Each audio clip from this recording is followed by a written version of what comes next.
വീടായാലും building ആയാലും പ്ലംബിങ്ങിലെ leakage വന്നു കഴിഞ്ഞാൽ വീഡിയോയിൽ കാണിച്ച പോലുള്ള പല ഇഷ്യൂസും ഉണ്ടാവും.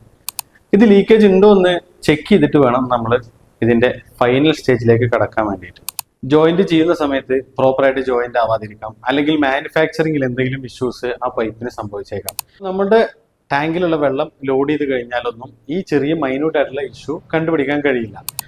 പക്ഷെ നമ്മൾ ഉപയോഗം തുടങ്ങി കഴിഞ്ഞാലോ ഇതൊരു വലിയ ലീക്കേജ് ആയിട്ട് മാറാനും സാധ്യതയുണ്ട്. അപ്പോൾ നിങ്ങൾ ചെറുതോ വലുതോ ഏതാണെങ്കിലും പ്ലംബിംഗ് വർക്ക് കഴിഞ്ഞ് കഴിഞ്ഞാൽ വാട്ടർ പ്രഷർ ടെസ്റ്റ് നടത്തിയതിനു ശേഷം മാത്രം കംപ്ലീഷനിലേക്ക് കടക്കാം. സീലിംഗ് വർക്കുകൾ ചെയ്യേണ്ടതായിട്ടുള്ള പല സ്ഥലങ്ങളും വരുന്നുണ്ട്, ഷോറൂം, ഓഫീസ് എന്നുള്ള കാറ്റഗറിയിലൊക്കെ വരുന്നത്.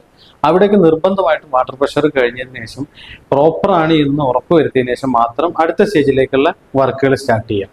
ഇതുപോലെ പ്ലംബിംഗ് സംബന്ധമായ എന്താവശ്യങ്ങൾക്കും നിങ്ങൾ പവർനെറ്റ് MEP ഡിസൈനിങ് കൺസൾട്ടിയുമായിട്ട് കമ്മ്യൂണിക്കേറ്റ് ചെയ്യാവുന്നതാണ്. Thank you.